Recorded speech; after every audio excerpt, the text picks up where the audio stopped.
Hi guys, wanted to do a quick vlog. I see a lot of vlogging every day in February going on a project. I'm never going to make it. I'm never going to make it to vlog every day.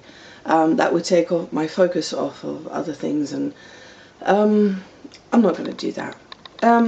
So I'm going to make a vlog today about my studio, how it turned out after the big purge. And I want to show you my art journal, the journal that I'm working in currently. So I'm going to turn you around, and I'm going to show you my studio.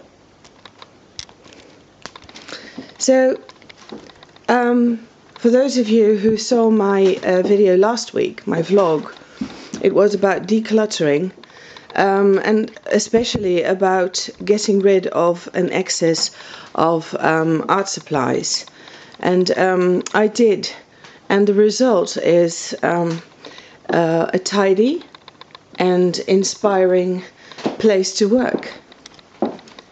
This is the area I like to read and study and meditate. And there's a cabinet full of books.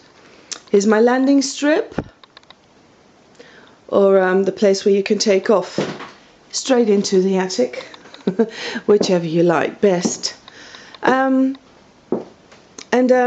Well, right now, you know, it's a really neat place. There is a couple of things here that have been sold that are waiting for their new owners. And there are a few empty boxes that I want to take into the attic. But as you can see, this place now is much more inviting. So I got rid of a lot of art supplies, and well, I like it because it felt like I was working in a cluttery shop, and now I'm actually working in my studio again. I'm going to show you the journal that I'm currently working in. It's handmade by a friend of mine. She bound it in leather. I normally bind my own journals, but this time she asked me if I could review one of her journals. She binds them and sells them. So if you're interested, you can always email me, and I will give you her email address. The journal that I'm currently working in, you're hearing a strange noise, is my friend. He's going out. The hunting season has begun. Lots of rats and mice are very busy right now, so he's taking all kinds of dead corpses into my studio at the moment on a daily basis. So a lot of blood going on around here. Blood and intestines. It's good that I have a strong stomach. Right, so I'm going to show you the journal thus far. I'll tell you a little bit about journaling and about what journaling is to me, but my battery is almost dead, so I have to, I can't spend too much time doing this. My journal is a place where I pour my feelings and my thoughts onto paper. Sometimes it's things that bug me, sometimes it's just thoughts I have, and sometimes it's thoughts that come up while I'm journaling. So, you know, it's every level of depth is represented in my journal. There's a lot of experimentation pages going on, like this and like this. I sit down with some supplies and I start somewhere, and I try and make it into something. And well, then, you know, at some point in time I will try and make it into an image, like these flowers. But I like doing, with this technique, I really like the abstract. This is a dog or a wolf, whichever you like. This is actually a page about my being very, very angry about something. I won't get into the details, but looking at this page just shows that I was actually, you know, so very, very angry. I felt like biting. I felt like I was a really dangerous wolf. Some experimentation going on again.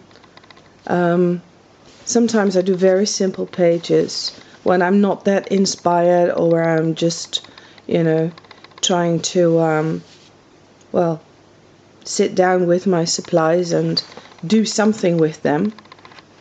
Like these, like adding more and more color to white so that, you know, the color gets more and more intense. Did the same thing over here. This is just a tryout. This is just some wax crayons with ink on water bases. This is a page that's not very beautiful.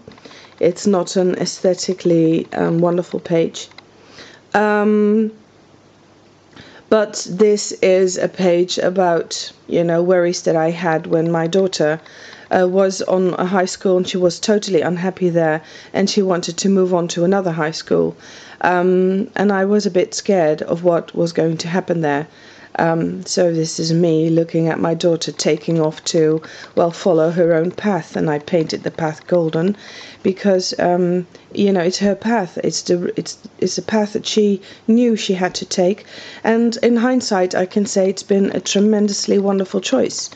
We can totally rely on her instinct because she knows what's best for her. I am her mother, but she knows what's best for her. And I'm really glad that we listened. It was a huge difference because when she moved to that academy, we had a happy daughter again, which was just totally wonderful. Oh yeah, this is a page I want to explain. Lisbeth Zwerger, if you are looking, or your publisher, I'm sorry, I sort of copied a page, not one-on-one, but what I do sometimes, I don't publish pages like this. What I do sometimes is I borrow children's picture books and I copy, or I'd rather say study some of the images in a book to learn from them. And from this image, I wanted to learn how you can position a figure in a background so that you actually get a story, because this image in itself is a story. I think that Lisbeth Zwerger is absolutely wonderful at doing that. So that's why I copy it. I don't copy it to publish it. I don't copy it to become Lisbeth Zwerger. There is only one Lisbeth Zwerger and there is only one Mindy van Goeie. And I don't want to become another artist. I just sometimes take the work of other artists that I admire and try to learn from it. So that's what I did here. Here is another technique that I tried, what I really like. Do you see the different shades of black? That's really neat. I monoprinted part of this page and then painted over it, and it turned out really, really nice. This is a very sad page. I was totally worried because I ended up in hospital for something that in hindsight was totally unnecessary. But a sad page, or worrisome page. This is a page I did during a course I did for Mickey Wilde, Secret Hermit. She had this mixed media course and I really like her work. But what I wrote there's not really my thing. And that's what I was trying to explain with Lisbeth Zwerger. If you are doing what another artist is doing, you know, you can learn the techniques, but you have to find your thing. Your in capitals, because you know, you can impersonate another or mimic somebody else's work, but you know, there is only one you and there is only one artist, the one that you're impersonating, or you know. But I was trying to learn from this, and I have learned from this, because this was a really ugly page, and in the end, you know, I'm not even that unhappy with it. I turned it into something that, you know, can stay. Another worrisome page. I draw worried faces a lot because this is a face that I did when I didn't know what to paint, and it turned out into this worried face. I don't know why. I don't even think that I was worried at the time. It's just sometimes I think that I have a slight preference for drama in my journal pages, and perhaps that's why uninspired moments inspire me to to go look for some drama. I don't know, but anyway, another worried face, a very quick face. This is another page I did for the Mickey Wilde course that I really, really liked. And this is a page that is absolutely 100% me, a page that I could do again and would do again. I don't remember. This is a page heavily inspired by another artist that appeared on my timeline. I just forgot to write down who it is. I don't know. I don't think I copied this page like I did with Elizabeth Twerger, but I did turn this page into, well, it is sort of, I would call this a study copy. And then I'm moving on from there to here, where I'm gradually turning, the exercise into something that comes closer to home, until eventually, oh, this is a stamped page, I get to this, which is much closer to my own style. So when I learn from other artists, I copy something, or I don't literally copy it usually. I make changes the moment I start working in that technique. But then I go on, I don't stop there. I don't do 500 drawings in this style. I could, but then I would copy someone, that would be plagiary, and then it wouldn't be really creative, now would it? If I was to do this with different people in this image. So you sort of abstract the things that you can do with it yourself, and then turn it into your own style, which is what I did here. I have to move on because my battery is running really low. This is a monoprinted page. This is, I think, a very beautiful page. The message as well, I can do it today, and tomorrow is just another today. It's about not making your goals unattainable, but taking things one step at a time, one day at a time. And, that notion of being able to do things today, and not worrying about tomorrow or about yesterday, but just stick with this day, that just gives a lot of peace. And tomorrow is just another today. I do use my journal sometimes to sketch in. This was sketches for the Circus Freaks ATC swap. I just tried some things out. And the nice thing about this is that this has become an image that I used for a digital Christmas card this year. And this is an image people have been asking me to do something with, to make some illustrations with, which is really nice. Look, here, some of the structures in the sky, the mathematical structures, they come back in a totally different page. This is called Le Sage, the wise person. And I wrote something here with white ink. It's my personal story. Then I took a course from Mindy Lacefield, Tim Sally, which I really like because it helped me loosen up a lot. And this was one of my favorite exercises, where you only worked with gesso and carbon pencil. And you get these really, kind of dramatic faces. I love dramatic faces.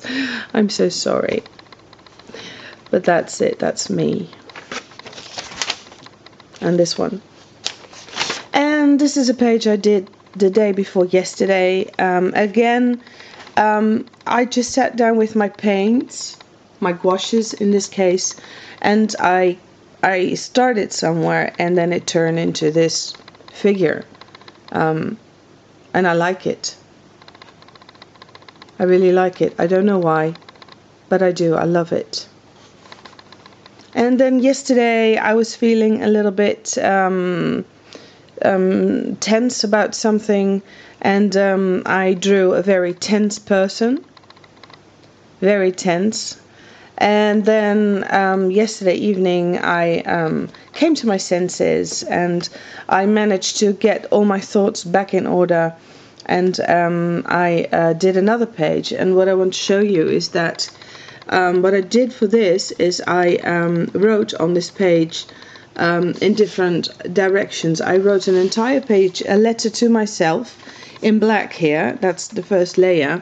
and then with ballpoint in different colors I wrote over that in all kinds of directions. So in the end it becomes illegible, but to me I know what it says, you know. So the page to me means quite a bit actually. So it's a really lovely technique. This again is the gouache that I'm using. I really like it. I have tried to work with this paint for years, and it was horrible because at first it didn't work out. Because I am a really big fan of an artist. I'm going to show you a beautiful book with her work. Oops! That's with the old cabinets. She's called Rebecca d'Outremer, a French Rebecca d'Outremer. Rebecca d'Outremer. She's from France, and she drew some really wonderful children's picture books, and she works in gouache a lot. Just look at this. I don't know if you can see what I see, but just look at the detail in her work. It's wonderful the way she works, and the atmosphere in her work is just marvelous. I really, really like it. I think she's one of my heroes, but I was very heavily inspired by her work. So I thought, well, she's doing gouache, I'm going to do gouache. But things are not always that easy. So I had a fight with the material for years, and then in the end I wanted to give it up. And I even wanted to throw it all out because I had bought 3 brands, because at first I thought that perhaps I bought the wrong brand, but in fact it was just me. I was being a little too demanding of myself and of the material. So in the end, after I kicked a lot of it out, one day I picked up the brush, and I was working in watercolor, and I needed to do a certain area and make it really opaque. So I took out the gouache that I had left, you know, and I just took off. I didn't have all these expectations of making as beautiful illustrations as Rebecca d'Outremer did. And from that moment on, it just became sort of my favorite paint. That, well, it's not really true. It's one of my favorites. It's watercolor, it's gouache, and acrylics. Those 3 are absolutely my favorites. So, showed you my studio, I showed you my art journal, and myself, of course. I vlogged. I'm not going to vlog every day. I can't. I don't think I can do that. And what I really want to do is I want to start videoing again. Me painting, me doing art journal pages, and I've got this really awesome idea. I'm not going to tell you what it is yet. I'm going to keep it to myself, but you'll be hearing from me very soon. Thank you for watching, and see you next time. Bye.